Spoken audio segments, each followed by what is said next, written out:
Hello दोस्तों, I hope कि आप सब बढ़िया होंगे। अगर आप इस चैनल पे नए हो तो पहले जाके पार्ट 1 देखो। इसी वीडियो के डिस्क्रिप्शन में तुम्हें उसकी लिंक मिल जाएगी। आज हम ड्रैगन बॉल काकुयो को आगे कंटिन्यू करने वाले हैं। तो मेरी तुम लोगों से बस एक ही रिक्वेस्ट है, प्लीज इस वीडियो को बिना स्किप करे लास्ट तक देखना। तो तुम्हारा ज्यादा टाइम ना लेते हुए चलो शुरू करें। तो पिछली वीडियो में हम देखते हैं कि गोहान जिरन से पूछता है मुझे प्राइड ट्रूपर्स में ज्वाइन करना है। जिरन बोलता है कि तुम डायरेक्ट प्राइड ट्रूपर्स में ज्वाइन नहीं कर सकते, उसके लिए तुम्हें पहले एक मिशन करना होगा। गोहान बोलता है धन्यवाद जिरन, मैं इस चीज के लिए रेडी हूँ। और इसके बाद हमें यूनिवर्स 11 में ही एक प्लेनेट को दिखाया जाता है जहाँ बहुत ही ज्यादा बारिश हो रही होती है। और गोहान को यूनिवर्स 11 में आए हुए 1 महीना हो चुका है। और इसके बाद हमें गोहान को दिखाया जाता है जो कि बहुत ही सीरियस होता है। गोहान तैयार होकर कहीं जा रहा होता है। हम देखते हैं कि वो जिरन और डिस्को के पास आया होता है और वो तीनों मिलके किसी टावर को देख रहे होते हैं। इस टावर का नाम होता है एम्पायर टावर। वो सब यहाँ एक मिशन के लिए आए होते हैं और इस टावर के बाहर बहुत ही ज्यादा सिक्योरिटी होती है। इसके बाहर तो गार्ड दिखते हैं और तभी वो सब अपना मिशन शुरू कर देते हैं। गोहान चलते हुए उन दोनों गार्ड्स की तरफ जाने लग जाता है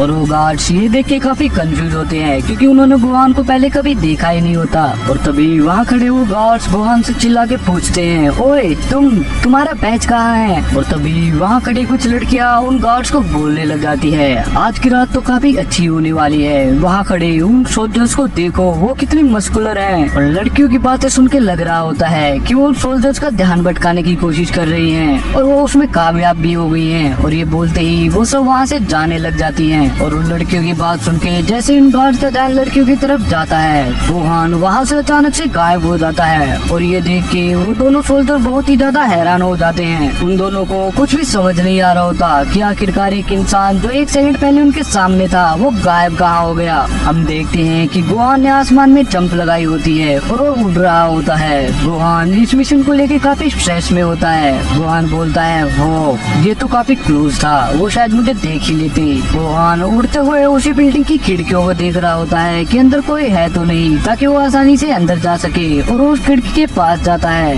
गोहान किसी को वहाँ से जाते हुए देखता है और गोहान इंतजार करने लग जाता है कि उसके जाते ही वो अंदर घुसे। और जैसे ही वो वहाँ से जाता है गोहान खिड़की खोल के अंदर आ जाता है। और अंदर आते ही गोहान जिरन से कांटेक्ट करता है। गोहान पूछता है अब मुझे कहाँ जाना है। और तभी गोहान की घड़ी में से आवाज आती है तुम्हें रूम नंबर 128 में जाना है। वहाँ जाके तुम्हें एक हरे रंग की बोतल दिखाई देगी जो कि एक छोटे से बक्से में होगी। तुम्हें वो बोतल लेनी है। उस बोतल के अंदर एक बहुत ही खतरनाक वायरस है जिसकी वजह से इंसानियत का पल भर में ही खात्मा हो सकता है। और वो एजेंसी पैसों के लालच में उसे पड़ोसी देशों को बेचना चाहती है जिसकी वजह से बहुत ही बड़ी वॉर भी हो सकती है। तो तुम कुछ भी करो और कुछ भी करके उसे रोको।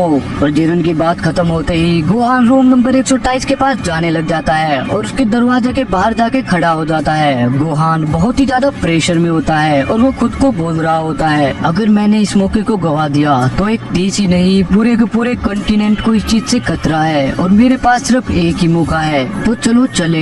और ये सोचते हुए वो उस कमरे के अंदर जाने लग जाता है। गोहान धीरे से उस कमरे का दरवाजा खोलता है। गोहान काफी ज्यादा स्ट्रेस में होता है और दरवाजा खोलते ही उसे काफी सारे लोग दिखाई देते हैं। हम देखते हैं कि वो सभी के सभी उस वायरस की डील कर रहे होते हैं और वो तभी गोहान को देखते हैं। गोहान को देख के वो सभी के सभी काफी कंफ्यूज होते हैं कि आखिरकार ये कौन है जो बिना पूछे यहाँ तक घुसाया है। और तभी उनमें से एक आदमी गुस्से में गोहान से पूछता है तुम कौन हो, तुम यहाँ क्या करने आए हो। और गोहान भी फ्लो में चिल्ला के बोलता है मैं एक फाइनेंस कंट्रोलर हूँ और मैं यहाँ आया हूँ आज सबको फाइनेंस को लेके एडवाइस देने। गोहान की बात सुन के वो सभी के सभी कंफ्यूज हो जाते हैं और गोहान को वो बोतल दिखती है जो उसे चुरानी है। गोहान अभी भी काफी स्ट्रेस में होता है और वो मन मन में ही गोकू के बारे में सोचने लग जाता है। गोहान सोचता है कि डैड अगर आप मेरे जगह होते तो आप अब क्या करते।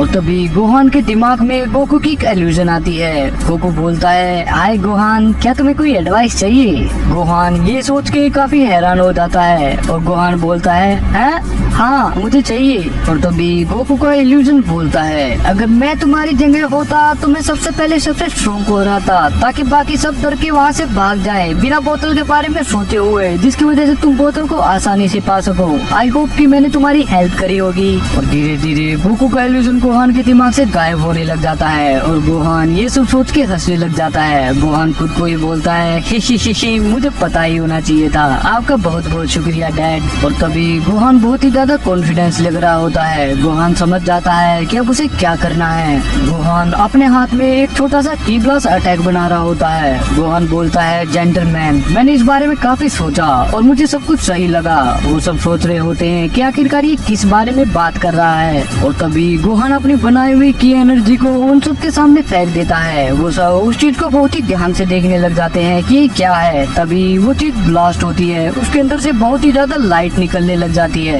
और इस ब्लास्ट की वजह से सभी अपनी आंखें बंद कर लेते हैं। किसी को भी कुछ भी दिखाई नहीं दे रहा होता और गोहान उस पोर्टल के बक्से को उठाता है और वहाँ से भागने लग जाता है। गोहान सोच रहा होता है कि डैड मुझे माफ कर देना, पर मुझे किसी को हर्ट नहीं करना है। गोहान इस जगह से जल्दी निकलने के लिए उड़ने लग जाता है और उड़ के उसी जगह पे वापस जाने लग जाता है जहाँ से वो आया था। उन सभी से थोड़ा दूर आने के बाद गोहान उड़ना बंद कर देता है और सोचने लग जाता है कि अगर मुझे इस बिल्डिंग के बारे में सही से याद है तो अगर मैं एक और टर्न लूंगा आगे से तो मैं यहाँ से बाहर निकल जाऊंगा। और इतने में ही वो सभी गोहान के पास आ जाते हैं और चिल्ला के गोहान को बोलते हैं, चोर यहाँ वापिस आओ। और गोहान उन्हें देख के और भी तेज भागने लग जाता है। फिर हमें वापस से उन दोनों गार्ड्स को दिखाया जाता है, जिसमें से पहला गार्ड बोलता है, क्या हमें उनकी मदद करने जाना चाहिए? और तभी उसकी बात का जवाब देते हुए दूसरा गार्ड बोलता है, नहीं, हमें इस चीज से क्या मतलब। वो दोनों गार्ड अपनी जगह पे खड़े रहते हैं, उनका कुछ भी करने का मन ही नहीं होता। और तभी गोहान खुद ही भागता हुआ उनके सामने आ जाता है और वो तीनों एक दूसरे को देखते हैं। वो तीनों एक दूसरे को देख के घबरा जाते हैं और वो दोनों चिल्ला के बोलते हैं कि ये तो वही है, और अपनी गन को गोहान की तरफ करते हैं। गोहान को बोलते हैं कि अपने हाथ ऊपर करो। गोहान अपनी जगह पे खड़ा हो जाता है और वो सभी भी गोहान के पीछे आ जाते हैं। तभी हम जिरन और टिस्पो को देखते हैं जो कि गोहान का इंतजार कर रहे होते हैं। टिस्पो जिरन से पूछता है, अब हम यहाँ क्या कर रहे हैं? जिरन बोलता है, मुझे नहीं पता। और तभी जिरन के पास एक कॉल आती है जो कि वो होती है उनकी लीडर की। वो उनसे पूछता है, क्या तुम्हारे साइड चीजें सही चल रही हैं? जिरन जवाब देते हुए बोलता है, पिछले 30 मिनट से हमारे पास उसका कोई भी जवाब नहीं आया है। तभी जिरन का बॉस बोलता है, शिट, अगर अगले 1 घंटे के अंदर उसका जवाब ना आए तो तुम दोनों वहाँ जाओगे। जिरन बोलता है, ठीक है, मैं चला जाऊंगा। उनका लीडर बोलता है, बहुत बढ़िया, मैंने एक और चीज के लिए तुम्हारे पास फोन किया था। मेरे पास लॉर्ड बेलमोंट को लेके एक खबर है। और ये सुन के वो दोनों थोड़े से घबरा जाते हैं और बोलते हैं, वो कैसे हैं? उनका लीडर बोलता है, वो अभी मेरे साथ है। और तभी हमें लॉर्ड बेलमोंट को दिखाया जाता है जो कि हंस रहा होता है। लॉर्ड बेलमोंट की एक एक मसल दिख रही होती है जैसे वो बिल्कुल खत्म हो चुका है। लॉर्ड बेलमोंट हंसते हुए बोलता है, सच बताऊं तो आज तक मैं बहुत सी बुरी बुरी चीजों से गुजरा हूँ, पर मुझे मारने के लिए इतना काफी नहीं है। और खासकर जब आपकी किस्मत एक लड़ाई पे टिकी हो कि आप बचोगे या नहीं, जिससे आपका कोई लेना देना भी नहीं है। Lord Belmont tournament of power की बात कर रहा होता है। और तभी सीन चेंज होता है, हमें ट्रंक्स और गोटन को दिखाया जाता है। उन दोनों को देख के लग रहा होता है कि वो काफी थक चुके हैं और वो काफी इंटेंस ट्रेनिंग कर रहे हैं। और इसको देख के लग रहा होता है कि वो ये सब एंजॉय कर रहा है, उसे किसी चीज की टेंशन ही नहीं है, वो बढ़िया से अपना खाना खा रहा है। और तभी हम देखते हैं कि वो दोनों किसी चीज पे एक साथ अटैक करने वाले हैं और वो दोनों पंच करते हैं। हम देखते हैं ये तो वही डिवाइस है जो विश ने उन दोनों को दिया था, जिसे वो दोनों अभी तक पूरा नहीं कर पाए हैं। उन दोनों को एक साथ पंच करना है, एक जितनी ताकत के साथ, ताकि वो दोनों इस बीच वाले बोर्ड को फोड़ सकें। और इस बात भी वो दोनों इसे नहीं कर पाते। ट्रंक्स गुस्से में गोटन को बोलता है, गोटन थोड़ा ध्यान लगाओ, तुम्हारे हाथ अब कमजोर पड़ रहे हैं, चलो इसे दोबारा करें। गोटन बहुत ही सीरियस होकर बोलता है, ठीक है चलो करें। और ये बोलते ही गोटन ध्यान लगाने लग जाता है। गोटन मन में खुद को बोलता है, गोटन ध्यान लगाओ। और तभी उसे कुछ फील होता है। गोटन बोलता है, ये अजीब सी नमी सी ये कैसी फीलिंग है, क्या मुझे खुद को जानना चाहिए? और ये करते हुए गोटन अपने ख्यालों में खो जाता है। और ये देख के विश भी थोड़ा सा सीरियस हो जाता है।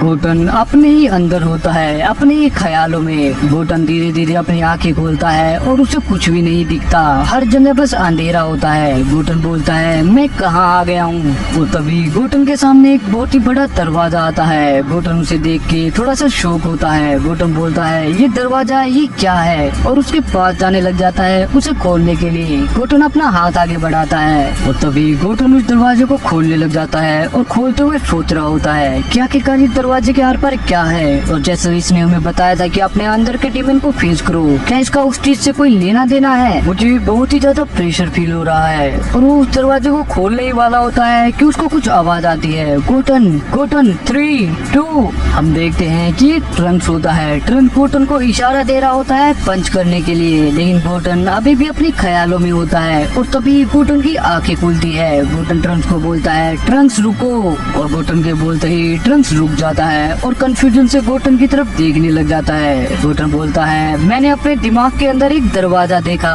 और ये सुनते ही विश स्माइल करने लग जाता है, शायद जिस तरफ विश उन दोनों को ले जाना चाह रहा है। बोटन उस चीज के काफी पास आ चुका है। ट्रंक्स बोलता है क्या तुम किस बारे में बात कर रहे हो, तुम मेरे साथ मजाक कर रहे हो क्या? और बोटन बोलता है नहीं मुझे नहीं पता। और तभी ट्रंक्स विश को बोलता है और विश तुम इस बारे में अब तुम हमें आगे लेक्चर मत देना। लेकिन विश मजे से अपना खाना खा रहा होता है, जैसे उसे कुछ फर्क ही नहीं पड़ रहा होता। और वो दोनों ये देख के थोड़े से शौक हो जाते हैं, और ट्रंक्स थक के बैठ जाता है और बोलता है खैर छोड़ो। बोटन बोलता है बिना बोटन्स की पावर के बिना ये सब काफी मुश्किल है, जितना मैंने सोचा था उससे भी मुश्किल, पर मुझे लगता है हमें अपनी ताकत से बाहर निकल के कुछ और सोचना चाहिए। और विश उन दोनों की बात सुन के खुश हो रहा होता है। विश सोच रहा होता है कि आखिरकार उन दोनों ने सीखना शुरू कर दिया है। तो तुम्हें क्या लगता है, क्या वो दरवाजा बस ऐसे ही था या उसके आस पास सच में कोई डीमन था? कमेंट में बताओ। तो अगर तुम्हें वीडियो पसंद आई हो तो चैनल को सब्सक्राइब करके इस वीडियो को अपने दोस्तों के पास जरूर शेयर करें। और